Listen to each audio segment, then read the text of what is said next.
Jemaat yang terkasih dalam Tuhan Yesus Kristus, marilah kita awali dengan panggilan beribadah pada pagi hari ini.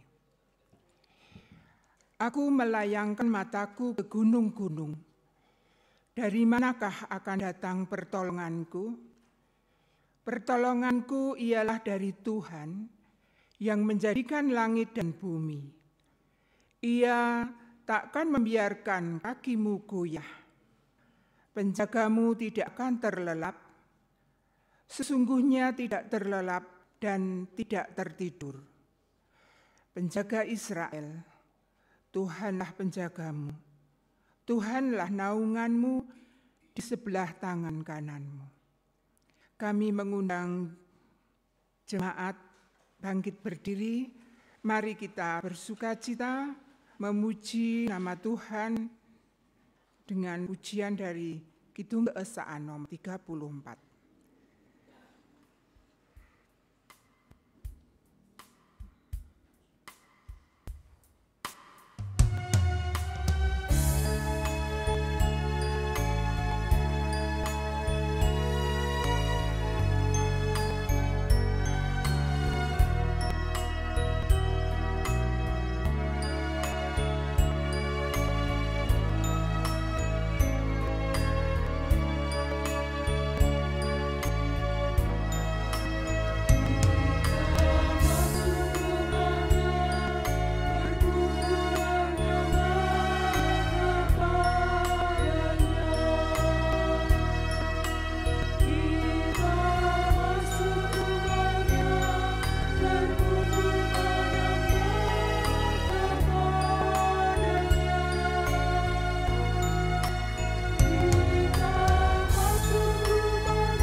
Jemaat yang dikasihi Tuhan, ibadah hari ini berlangsung dalam nama Allah yang telah menciptakan langit dan bumi.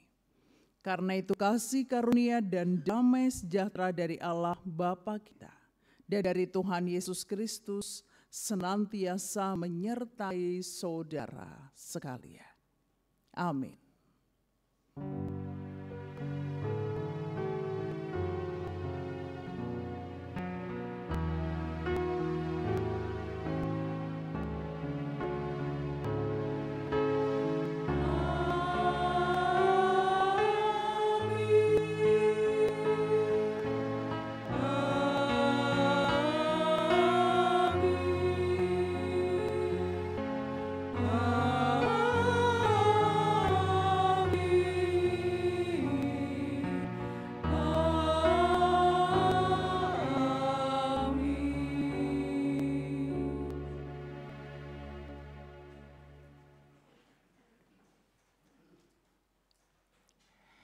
Orang Kristen percaya bahwa Yesus adalah juru selamat. Kepadanya pula orang Kristen memanjatkan doa, memohon pengampunan, berkat dan pertolongan. Sekalipun cara setiap orang dalam mewujudkan imannya ada beragam. Melalui bacaan Injil, kita belajar bahwa Tuhan tidak menekankan pada cara, namun pada tujuan. Iman teguh yang mewujudkan dalam tindakan nyata akan memperoleh perhatian dari Tuhan.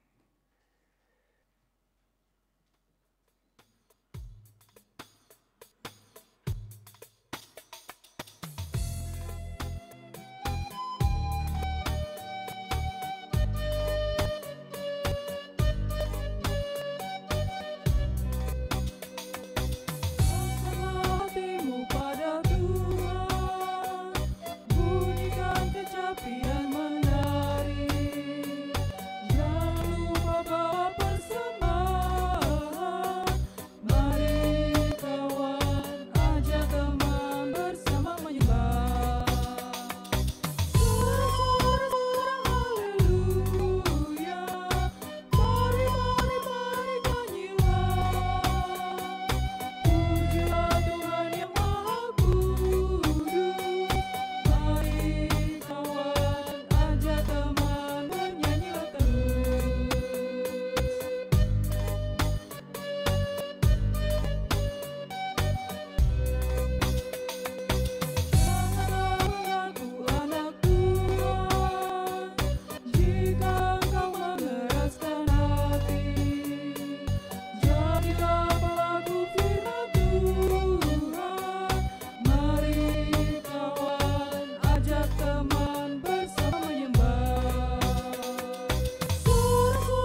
Jemaat yang dikasihi Tuhan, marilah kita merendahkan diri di hadapan Tuhan untuk mengaku dosa-dosa kita.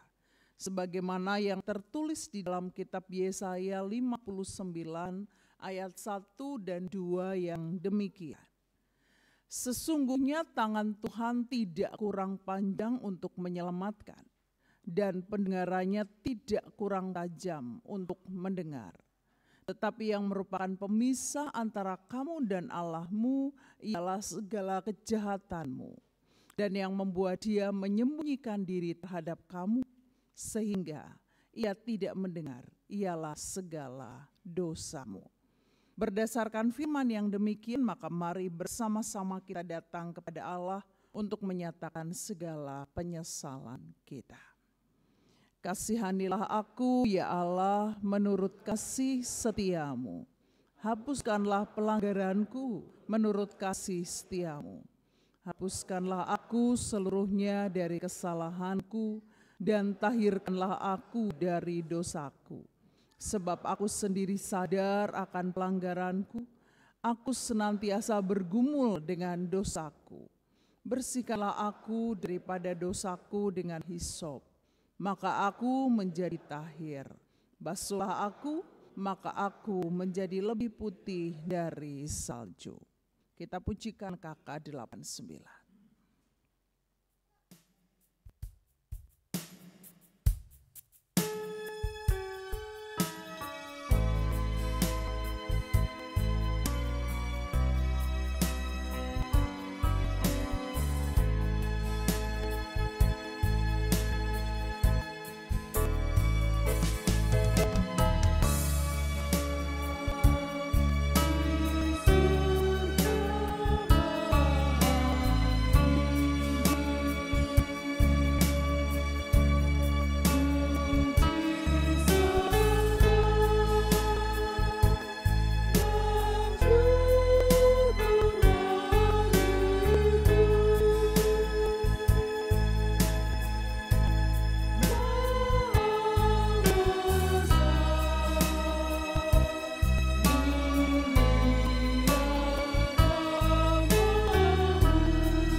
Dimohon untuk berdiri. Sebagai pelayan Tuhan, perkenankan saya menyampaikan bahwa bagi setiap orang yang dengan rendah dan tulus hati mengakui dosanya, Allah yang penuh kasih dan rahmat mengaruniakan pengampunan dosa. Karena itu terimalah berita anugerah sebagaimana yang nyata dalam firman-Nya di Markus 11 ayat 24 yang demikian. Karena itu aku berkata kepadamu, apa saja yang kamu minta dan doakan, percayalah bahwa kamu telah menerimanya, maka hal itu akan diberikan kepadamu. Demikianlah berita anugerah dari Tuhan Allah. Kiranya pengampunan dari Allah berlaku atas kita di dalam nama Allah Bapa, Putra, dan Roh Kudus. Amin. Salam damai untuk kita semua.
Kita akan masuk di dalam pelayanan sabda, karenanya mari kita siapkan hati kita berdoa.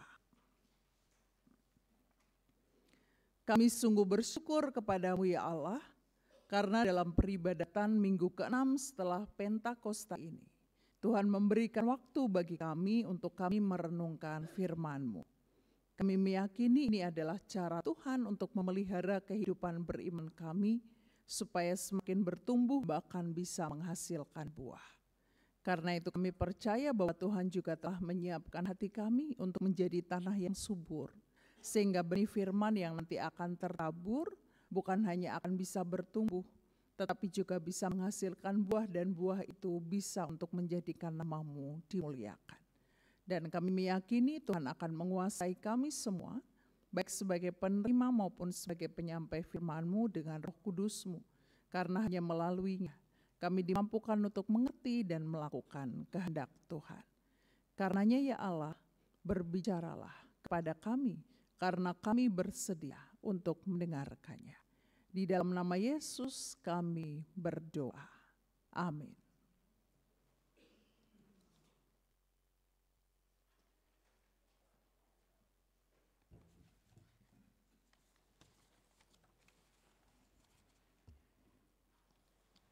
Pembacaan sabda, marilah kita membaca dari 2 Samuel 1 ayat yang pertama, dilanjut ayat yang ke-17 sampai 27.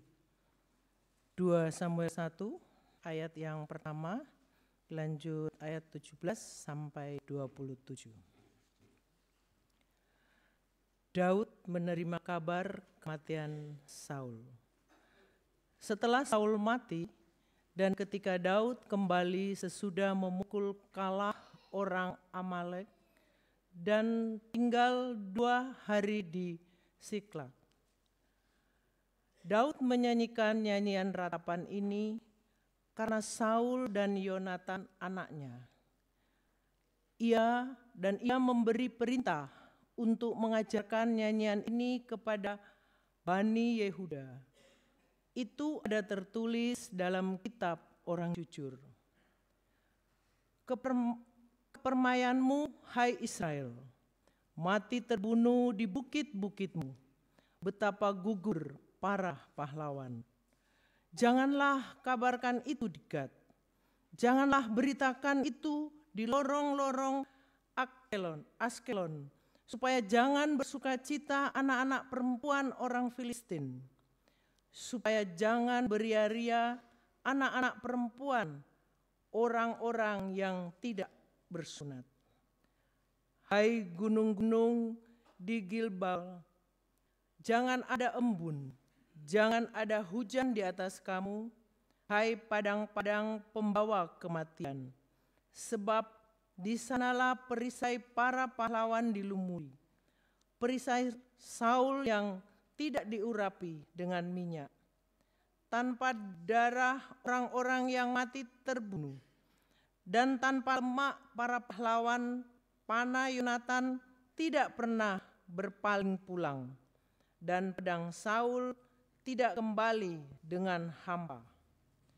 Saul dan Yonatan, orang-orang yang dicintai dan yang ramah dalam hidup dan matinya, tidak terpisah. Mereka lebih cepat dari burung Raja Wali. Mereka lebih kuat dari singa. Hai anak-anak perempuan Israel, menangislah karena Saul yang mendandani kamu dengan pakaian mewah dari kain kirmisi, yang menyematkan perhiasan emas pada pakaianmu. Betapa gugur para pahlawan di tengah-tengah pertempuran, Yonatan mati terbunuh di bukit-bukitmu. Merasa susah aku karena engkau. Saudaraku Yonatan, engkau sangat ramah kepadaku. Bagiku, cintamu lebih ajaib daripada cinta perempuan. Betapa gugur para pahlawan dan musnah senjata-senjata perang. Demikianlah sabda Tuhan, pujilah Tuhan.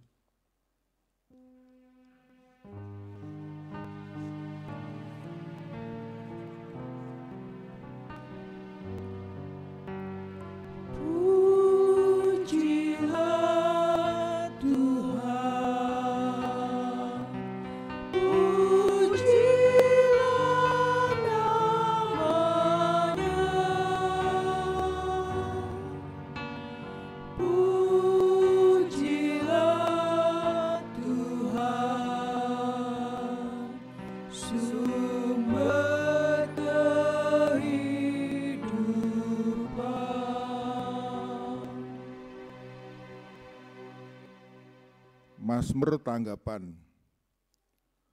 Marilah kita membaca Mazmur 130 secara berbalasan. Bapak Ibu yang genap, saya yang ganjil. Mazmur 130. Seruan dari dalam kesusahan. Nyanyian siarah. Dari jurang yang dalam, aku berseru kepadamu, ya Tuhan. Biarlah telingamu menaruh perhatian kepada suara permohonanku. Jika engkau, ya Tuhan, mengingat-ingat kesalahan-kesalahan Tuhan, siapakah yang dapat tahan? Tetapi padamu ada pengampunan, supaya engkau ditakuti orang. Aku menanti-nantikan Tuhan, jiwaku menanti-nanti, dan aku mengharap firman-Nya. Jiwaku mengharapkan Tuhan, lebih daripada pengawal mengharapkan pagi. Lebih dari pengawal mengharapkan pagi. Berharaplah kepada Tuhan, hai Israel, sebab pada Tuhan ada kasih setia, dan banyak Ia kali mengadakan pembebasan. Dialah yang membebaskan Israel dari segala kesalahannya.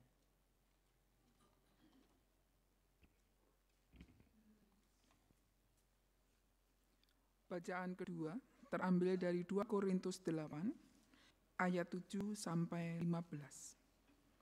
2 Korintus 8 ayat 7 sampai 15 yang demikian.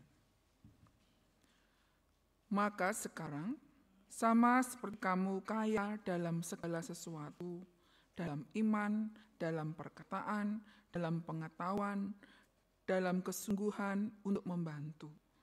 Dan dalam kasih-Mu terhadap kami, demikianlah juga hendaknya kamu kaya dalam pelayanan kasih ini.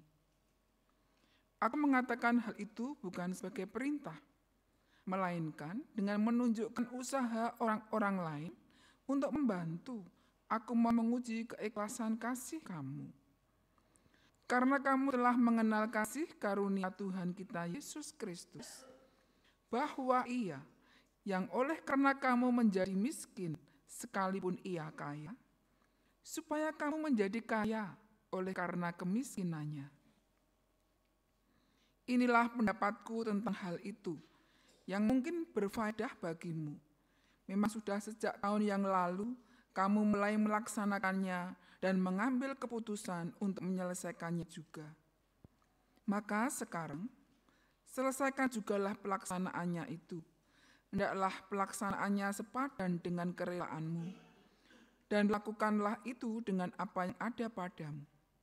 Sebab, jika kamu rela untuk memberi, maka pemberianmu akan diterima.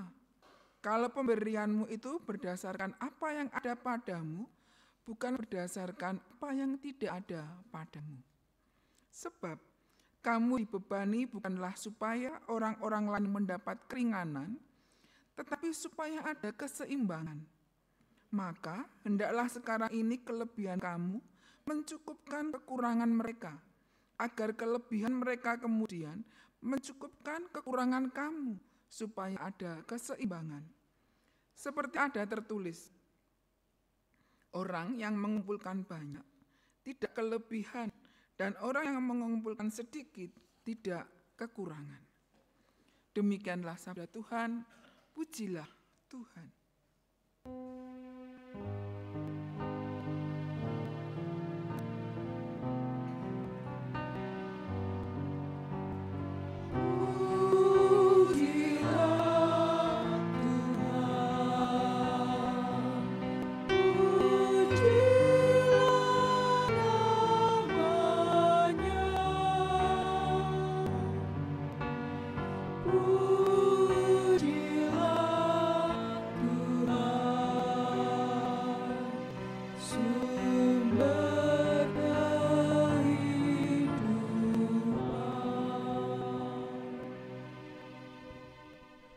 Bacaan Injil kita di hari ini terambil dari Injil Markus pasal 5. Kita akan membaca mulai dari ayat 21 sampai 43 dan saya akan membacakan untuk kita semua berdasarkan terjemahan baru edisi kedua dari LAI.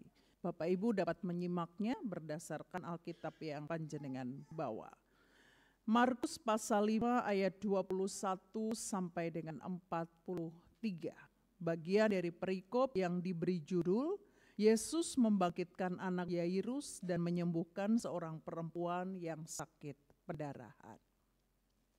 Sesudah Yesus menyeberang lagi dengan perahu, orang banyak berbondong-bondong datang lalu mengerumuni dia.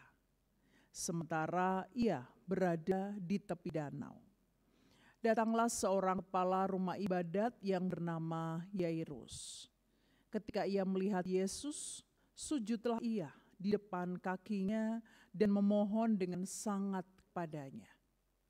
Anak perempuanku hampir mati, datanglah kiranya dan letakkanlah tanganmu atasnya, supaya ia selamat dan tetap hidup. Lalu pergilah Yesus dengan orang itu. Orang banyak berbondong-bondong mengikuti dia dan berdesak-desakan mengerumuni dia. Di situ ada seorang perempuan yang sudah 12 tahun menderita pendarahan.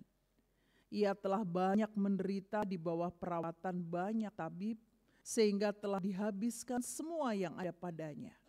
Namun sama sekali tidak ada faedahnya, malah sebaliknya keadaannya makin memburuk. Dia sudah mendengar tentang Yesus. Maka di tengah-tengah orang banyak itu, ia mendekati Yesus dari belakang dan menyentuh jubahnya. Sebab katanya, asal ku sentuh saja jubahnya, aku akan sembuh. Seketika itu juga sumber pendarahannya mengering dan ia merasa bahwa badannya sudah sembuh dari penyakitnya. Pada saat itu juga Yesus mengetahui bahwa ada kuasa yang keluar dari dirinya. Lalu ia berbalik di tengah orang banyak dan bertanya, "Siapa yang menyentuh jubahku?" Murid-muridnya menjawab, "Engkau melihat bagaimana orang-orang ini berdesakan mengerumunimu dan engkau bertanya, 'Siapa yang menyentuh aku?'" Lalu ia memandang sekelilingnya untuk melihat perempuan yang telah melakukan hal itu. Perempuan itu yang menjadi takut dan gemetar ketika mengetahui apa yang telah terjadi atas dirinya, tampil dan sujud di depan Yesus dan dengan jujur memberitahukan segala sesuatu kepadanya. Lalu katanya kepada perempuan itu, "Hai anakku, imanmu telah menyelamatkan engkau. Pergilah dengan damai dan tetaplah sembuh dari penyakitmu." Ketika Yesus masih berbicara, datanglah orang dari keluarga kepala rumah ibadat itu dan berkata, "Anakmu sudah meninggal, untuk apa engkau masih menyusahkan guru?" Namun Yesus tidak menghiraukan perkataan mereka dan berkata kepada kepala rumah ibadat, "Jangan takut, percaya saja." Lalu Yesus tidak memperbolehkan seorang pun ikut serta, kecuali Petrus, Yakobus, dan Yohanes, saudara Yakobus. Mereka tiba di rumah kepala ibadat, dan di sana dilihatnya orang-orang ribut, menangis dan meratap dengan suara nyaring. Sesudah itu masuklah ia berkata kepada orang-orang itu, "Mengapa kamu ribut dan menangis? Anak ini tidak mati, tetapi tidur." Namun mereka menertawakan dia. Semua orang itu disuruhnya keluar, lalu dibawanya ayah dan ibu anak itu serta mereka yang bersama dia masuk ke tempat anak itu. Lalu dipegangnya tangan anak itu, katanya, "Talita kum," yang berarti, "Hai anak perempuan, aku berkata kepadamu, bangunlah." Seketika itu juga anak itu bangun dan berjalan, sebab umurnya sudah 12 tahun. Mereka semua sangat takjub dan sangat ia memperingatkan mereka supaya jangan seorang pun mengetahui hal itu. Lalu ia menyuruh mereka memberi anak itu makan. Demikian bacaan kita hari ini. Yang berbahagia adalah setiap kita yang mendengarkan firman Tuhan dan memeliharanya. Haleluya.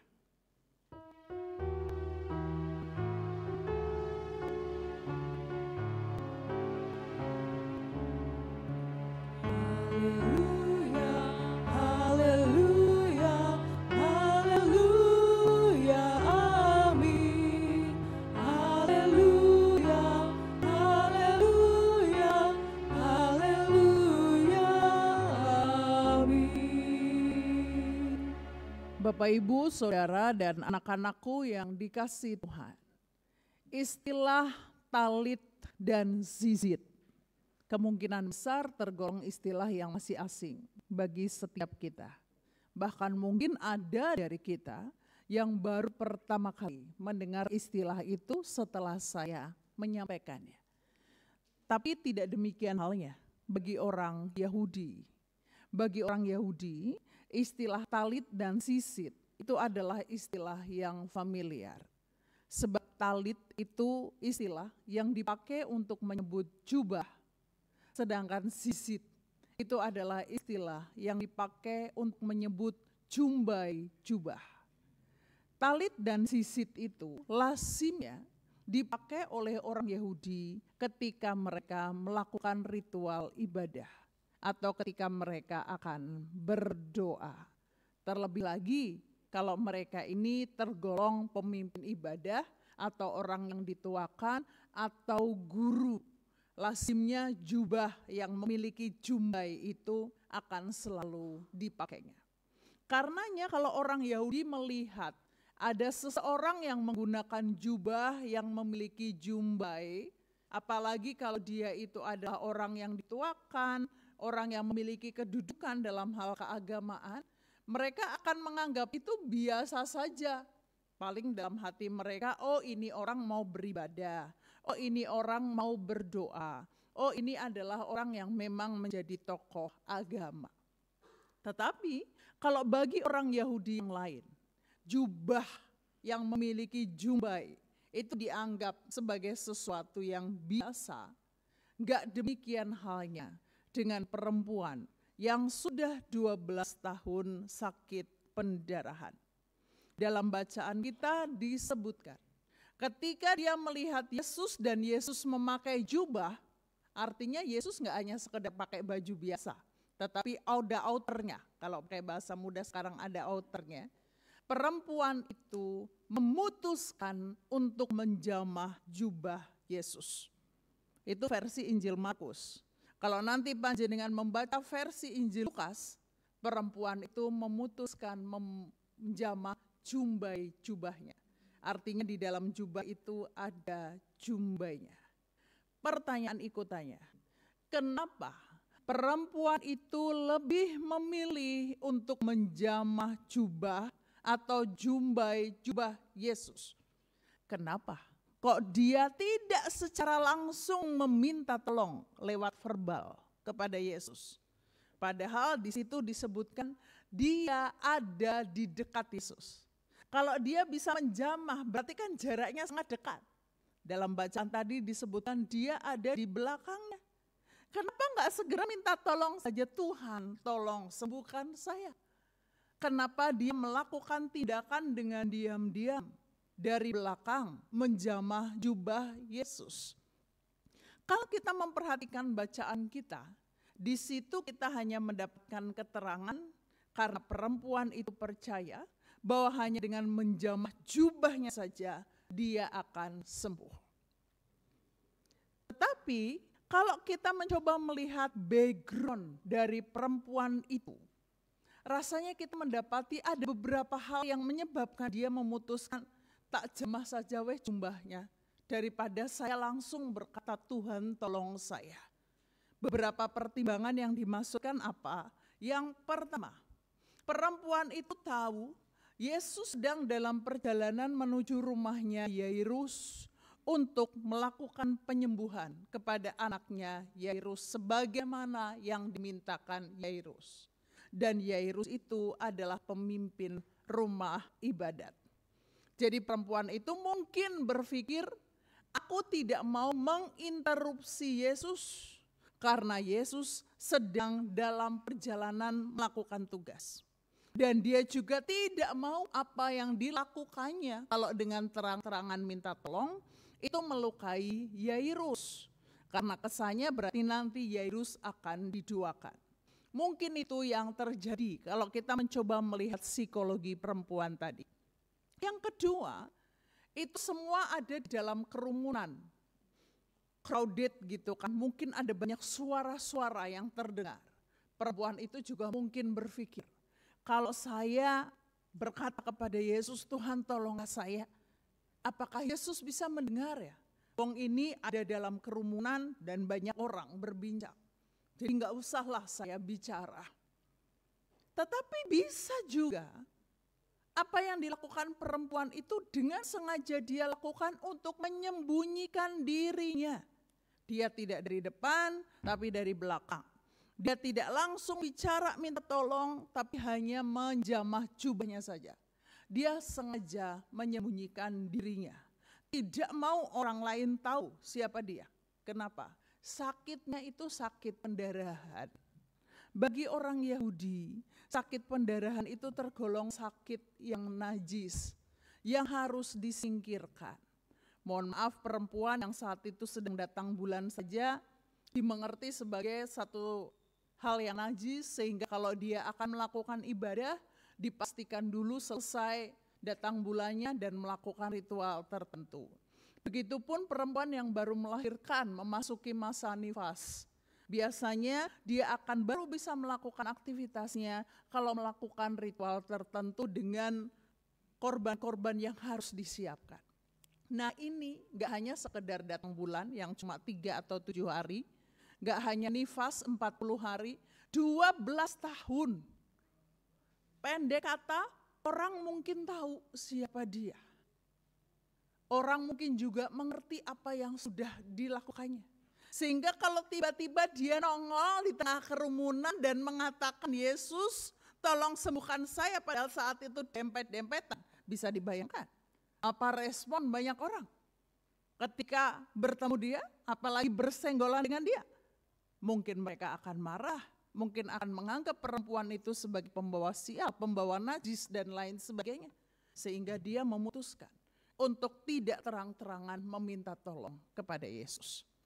Nah yang menarik adalah apapun yang menjadi alasan perempuan ini, entahkah karena dia tidak mau menginterupsi Yesus, entahkah karena dia merasa suaranya gak akan kedengar, entahkah juga karena memang dia ingin menyembunyikan dirinya, Yesus justru menganggap apa yang dilakukannya sebagai tindakan iman.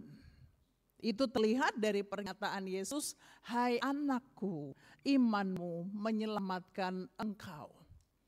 Kenapa Yesus mengatakan bahwa tindakannya itu adalah tindakan iman? Apakah karena Yesus tahu dalam hati perempuan tadi ada pernyataan asal menjamah jubahnya saja aku akan sembuh? Atau ada hal lain? Kalau kita memperhatikan bacaan kita terutama di ayat 25 sampai dengan 26, di sana kita akan mendapati bahwa yang menyebabkan Yesus menganggap tindakannya itu adalah tindakan iman karena betapapun perempuan itu sudah 12 tahun sakit pendarahan. Dan itu artinya apa? Dia menderita baik secara fisik maupun secara psikis. Fisiknya jelas. Kita yang perempuan yang kadang merasakan datang bulan, itu saja sakitnya luar biasa gitu kan. Apalagi ini 12 tahun. Bukan hanya sakit, darahnya juga mungkin banyak yang hilang. Mungkin kalau zaman sekarang harus ditransfusi, nggak tahu pada zaman dulu kayak gimana. Tapi mesti itu akan mempengaruhi fisiknya. Belum lagi tadi stigma dari orang-orang di sekitarnya. Yang menganggap dia najis, yang mungkin menganggap dia orang pembawa sial atau apapun. Dan di saat yang bersamaan, dia sudah berupaya untuk memperoleh kesembuhan.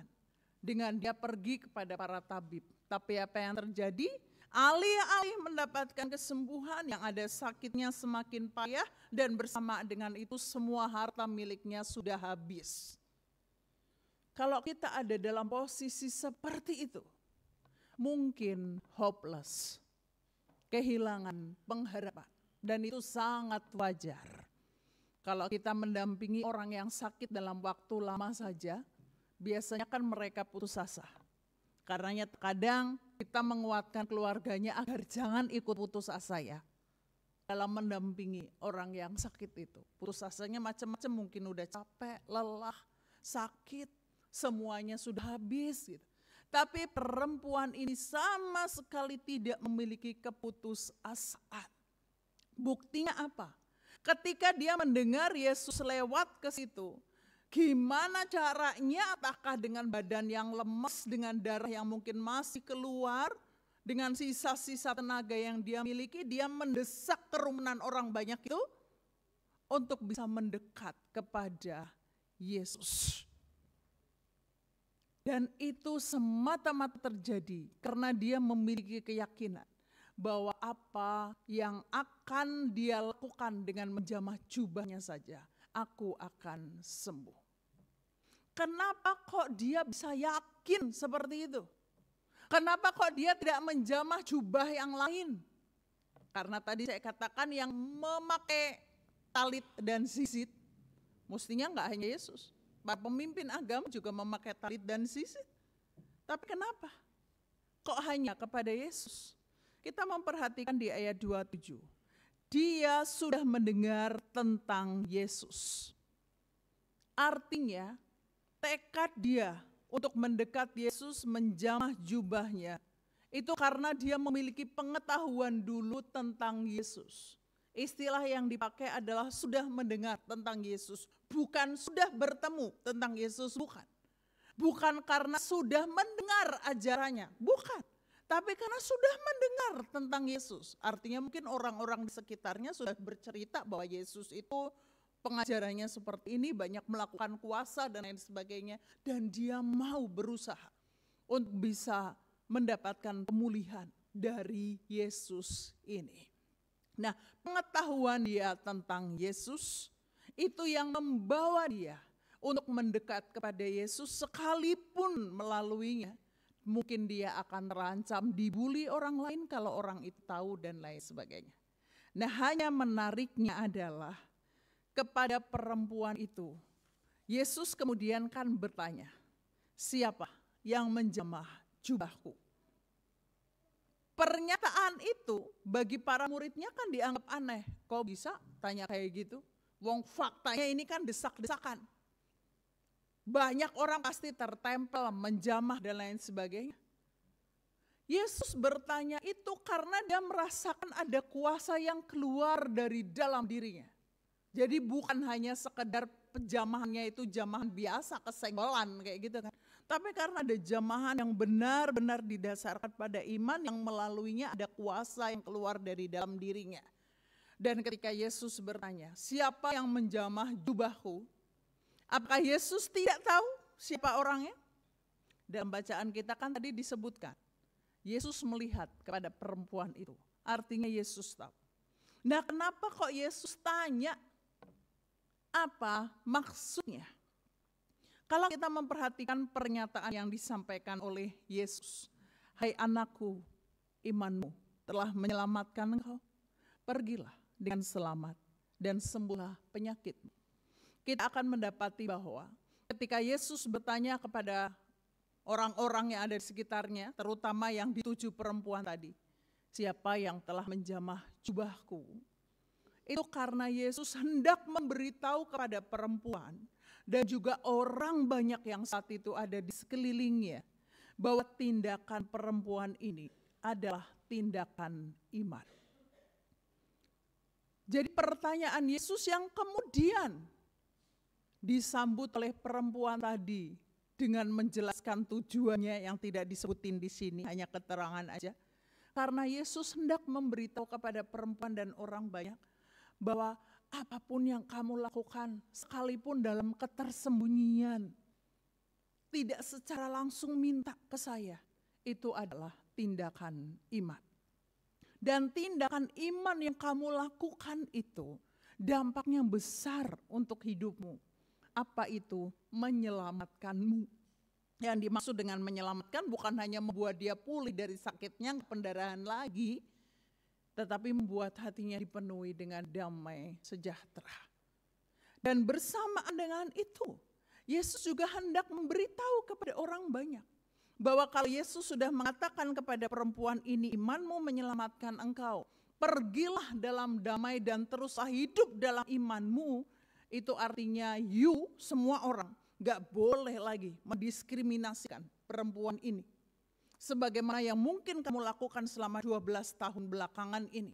Karena dia bukan hanya sudah tahir karena bersih, tetapi karena dia sudah dipulihkan secara holistik oleh Tuhan. Dia sudah diselamatkan.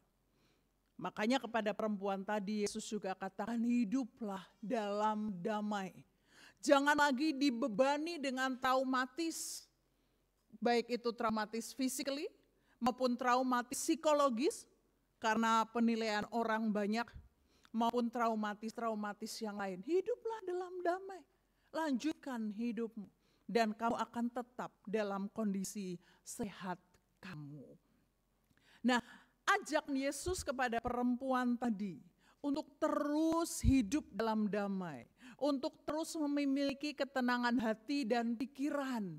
Betapapun dia dikelilingi oleh orang-orang yang membulinya. Karena sekalipun Yesus melalui pernyataan tadi mengajak yang lain gak boleh lagi membuli. Karena orang ini sudah tahir, sudah sembuh, sudah selamat. Yang namanya orang kan, tetap aja kan gitu. Yesus ajak pokoknya kamu tetap damai, tetap tenang, tetap apapun sekalipun kamu dibully sekeliling kamu. Itu juga yang Yesus sampaikan kepada Yairus. Tadi saya sudah katakan, peristiwa Yesus menyembuhkan perempuan yang sakit pendarahan itu kan terjadi di tengah-tengah Yesus berjalan menuju rumahnya Yairus.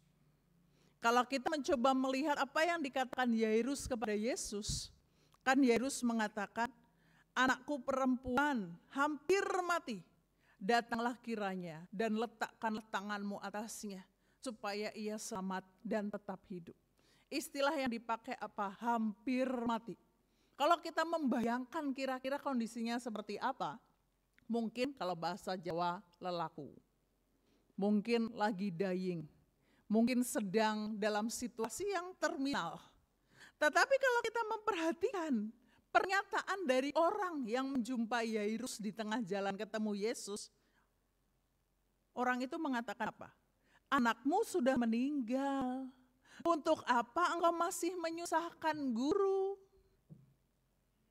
Kita bisa membayangkan kira-kira pada saat Yairus datang kepada Yesus, anaknya sedang dying atau anaknya sudah meninggal.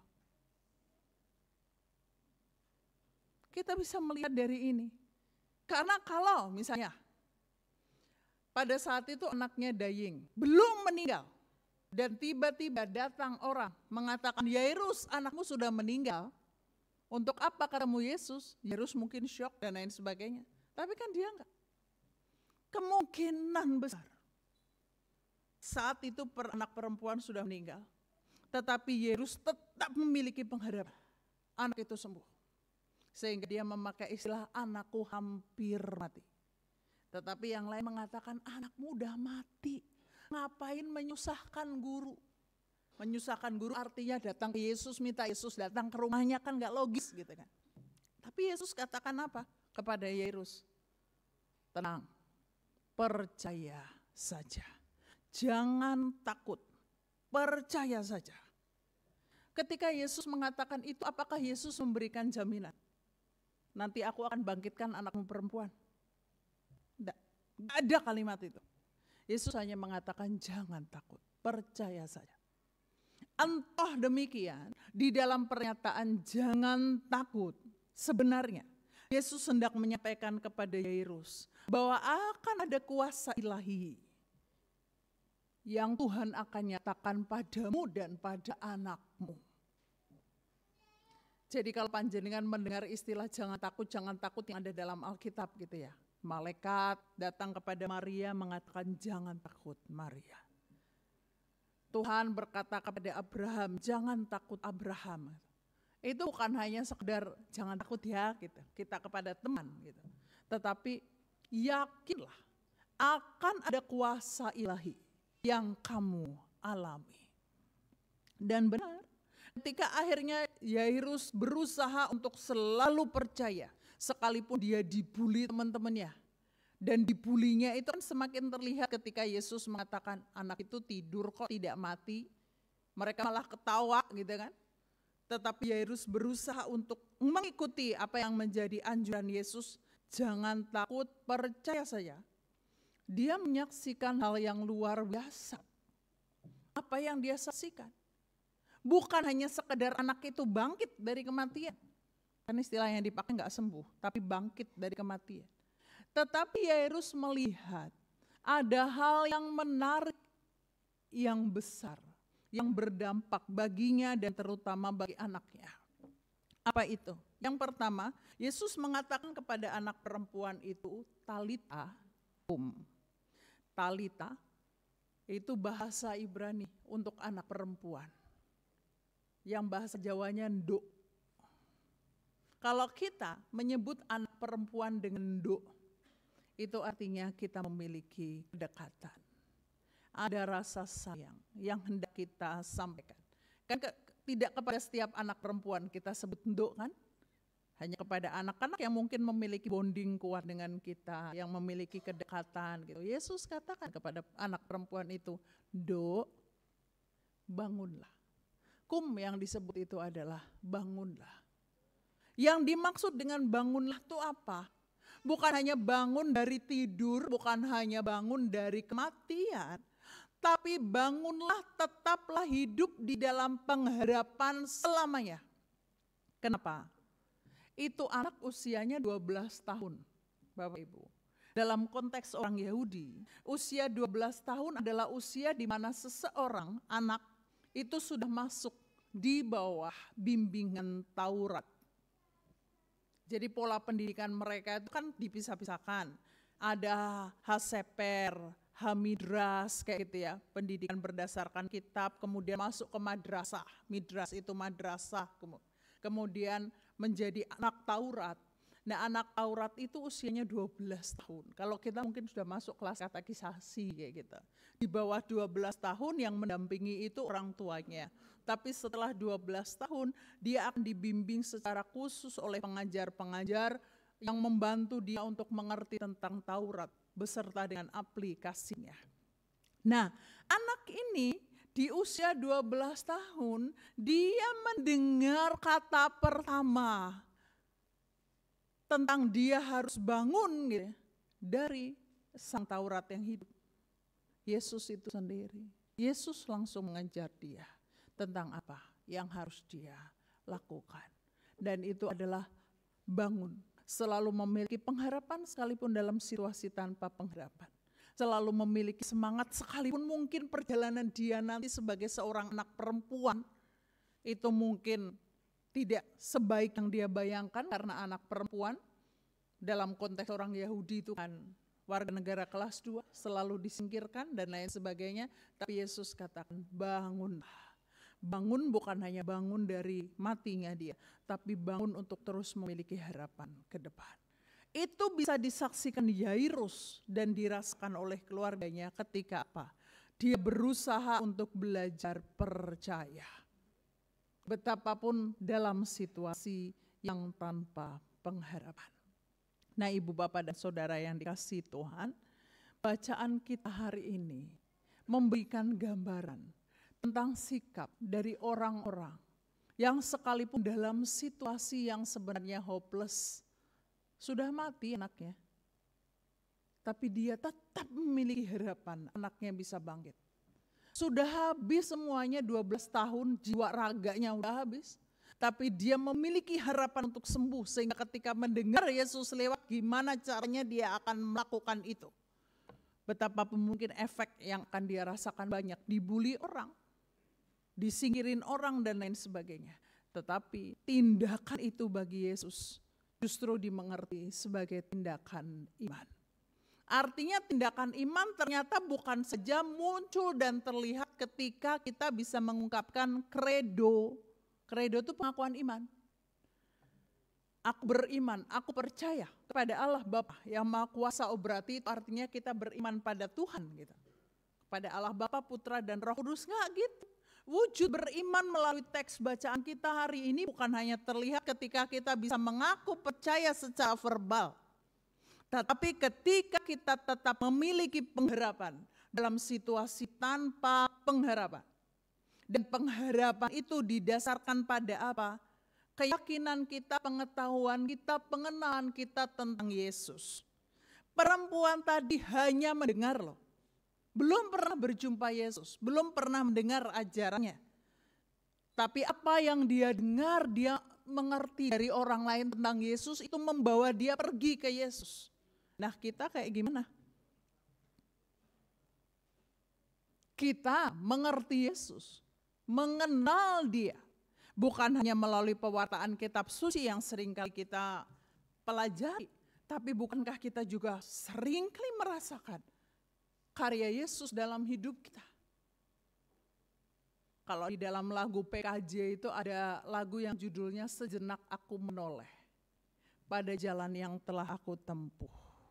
Ketika kita sejenak saja menoleh pada jalan yang kita tempuh, apa yang kita lihat di belakang?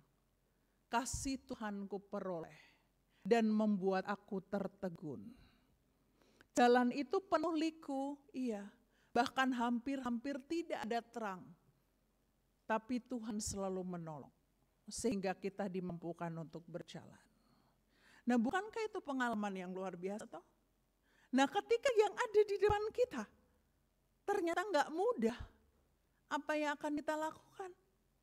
Buat itu semua sekedar cerita, atau buat itu semua sebagai modal kita untuk kita semakin yakin dan percaya ke depan pasti akan lebih baik. Kemarin aja dimampukan kok. Nah, karenanya mari kita coba lihat diri kita.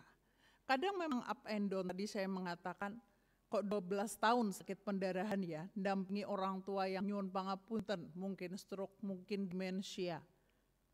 Mudah lupa itu loh, kemana lupa kayak gitu. Kadang aja bikin kita lelah. Baru makan minta makan. Baru mandi tanya aku udah mandi belum. Nanti ketika datang saudara dari jauh, bilang sama saudaranya, aku gak pernah diurusin. Gak pernah kasih makan sama dia. Gak pernah diajak main-main. Di sini semoga gak ada ya. Padahal kita mengatakan, sing bilang sopo medino yang nyipinin siapa. Sehingga terkadang yang masyhur namanya yang di luar. Karena setiap kali datang bawa uang banyak. Setiap kali datang bawa makanan banyak. Nah giliran kita yang melayani, kadang kita aduh Tuhan. Itu baru ketika kita melayani. Kalau kita sendiri yang sakit, semoga tidak. Bukankah juga tidak mudah. Itu baru yang fisik. Belum lagi yang non fisik. Ada banyak kelemahan, ada banyak kematian yang terjadi. Kematian dalam relasi kita dengan pasangan, kematian dalam relasi kita dengan anak. Mungkin kita mengatakan kayaknya udah gak bisa deh jalan deh, gak bisa.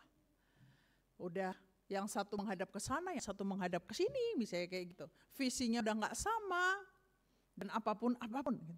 Tapi perempuan yang 12 tahun sakit pendarahan dan Yairus, yang dalam kondisi tidak berpengharapan, faktanya dia tetap memiliki pengharapan. Itu hanya karena mendengar loh.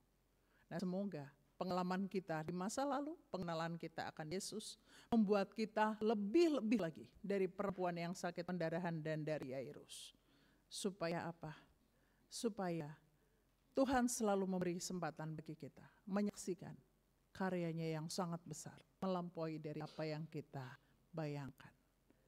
Di dalam iman kita akan mendapatkan pemulihan yang sesungguhnya. Imanmu yang menyelamatkanmu. Amin. Tuhan berkati kita.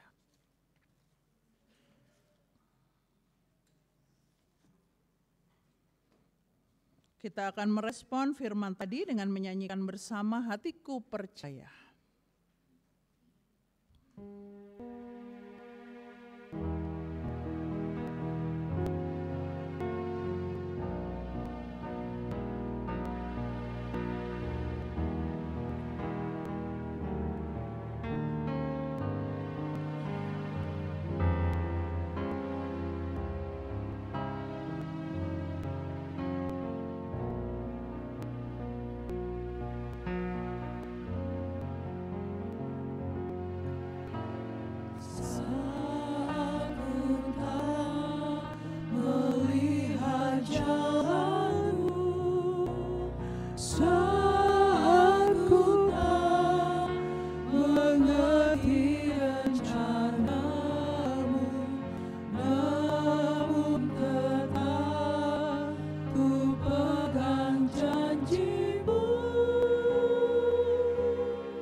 Kita pujikan sekali lagi.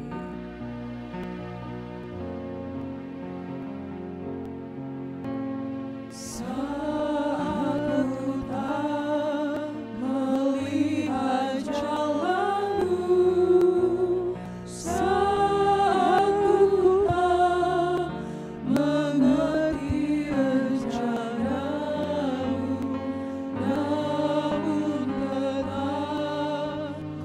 pegang janji-Mu.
Mari kita berdoa. Sungguh sebagaimana pujian yang baru saja kami nyanyikan bersama Tuhan.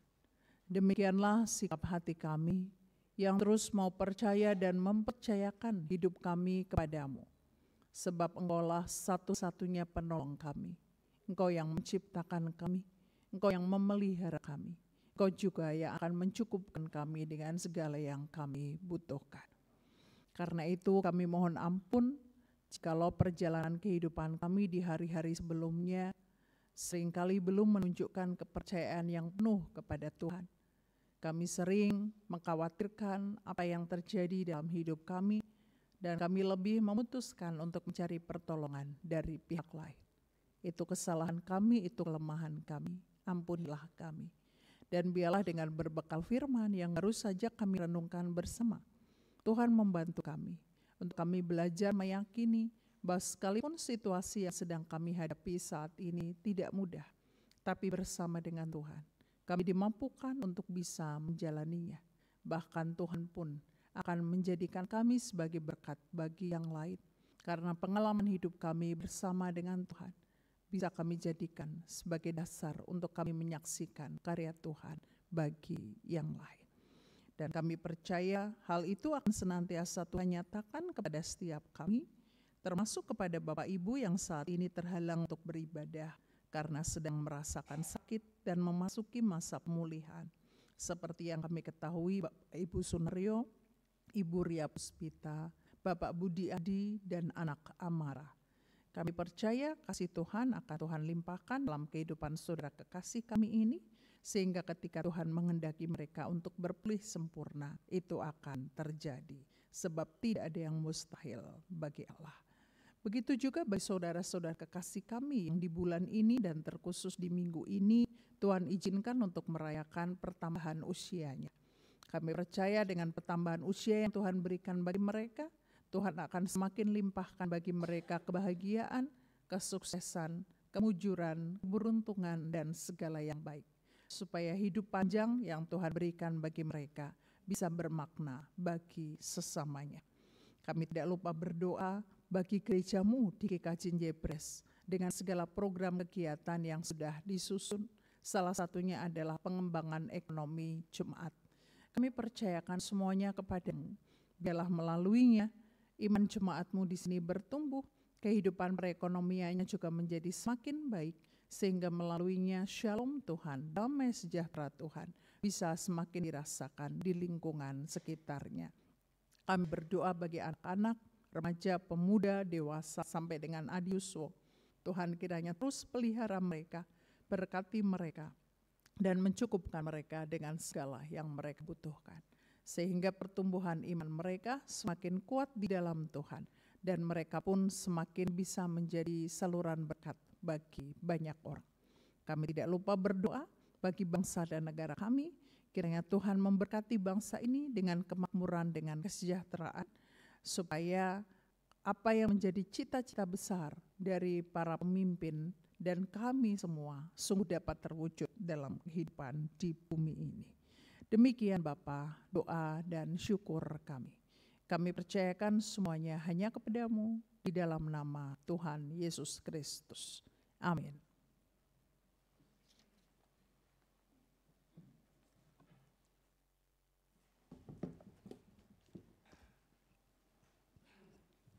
Jemaat yang terkasih di dalam nama Tuhan Yesus Kristus, kita akan masuk di dalam liturgi pengucapan syukur.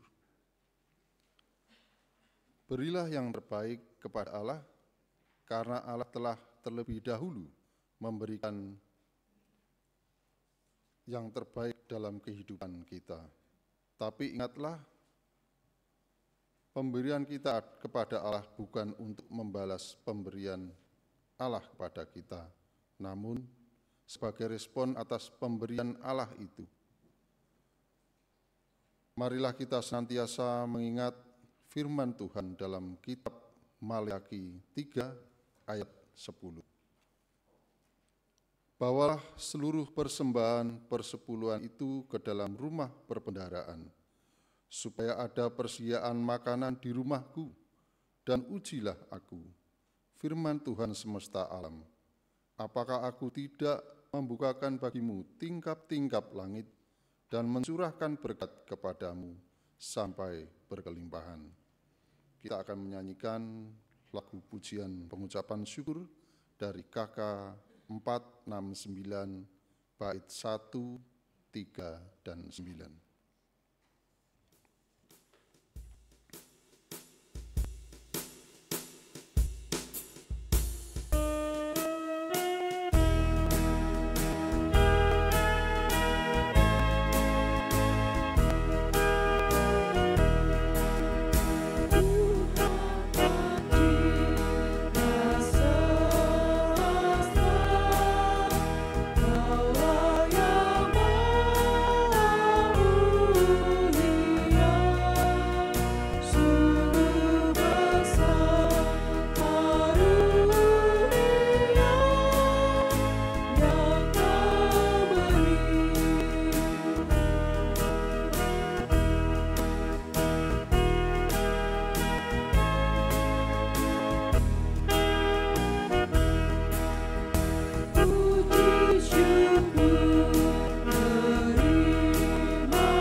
Kita satu di dalam doa akan saya antarkan.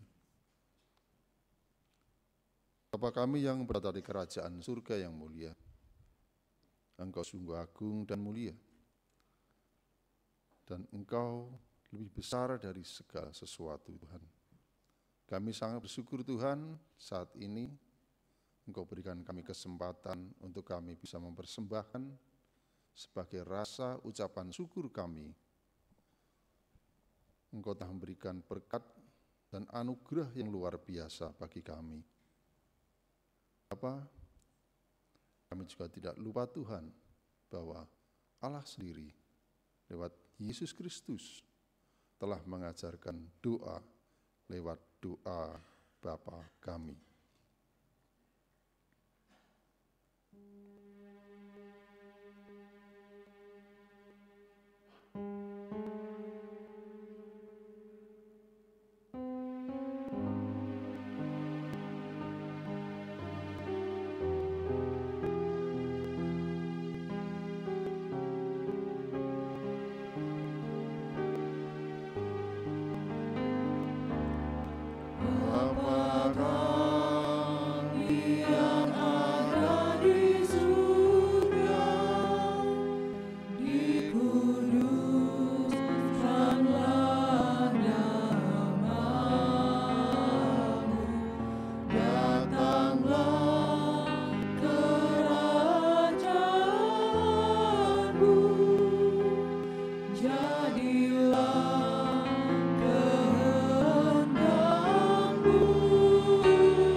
Dimohon untuk berdiri. Bersama kita akan akhiri ibadah kita pujikan bersama Kidung Keesaan 740.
Dalam persekutuan gereja-gereja di segala tempat, marilah kita segarkan kembali iman kita dengan menyatakan secara bersama-sama pengakuan iman rasuli. Aku percaya kepada Allah Bapa yang Maha Kuasa, Khalik langit dan bumi, dan kepada Yesus Kristus anaknya yang tunggal, Tuhan kita, yang dikandung daripada Roh Kudus, lahir dari anak darah Maria, yang menderita di bawah pemerintahan Pontius Pilatus, disalibkan, mati dan dikuburkan, turun ke dalam kerajaan maut. Pada hari yang ketiga, bangkit pula dari antara orang mati, naik ke surga, duduk di sebelah kanan Allah Bapa yang Maha Kuasa, dan akan datang dari sana untuk menghakimi orang yang hidup dan yang mati. Aku percaya kepada Roh Kudus, gereja yang kudus dan am, persekutuan orang kudus, pengampunan dosa, kebangkitan daging, dan hidup yang kekal. Sekarang jemaat arahkanlah hatimu kepada Tuhan. Jadilah saksi Kristus. Terpujilah Tuhan. Dan terimalah berkat Tuhan. Kasih karunia Tuhan Yesus Kristus dan kasih Allah di dalam persekutuannya dengan Roh Kudus menyertai saudara sekalian. Amin.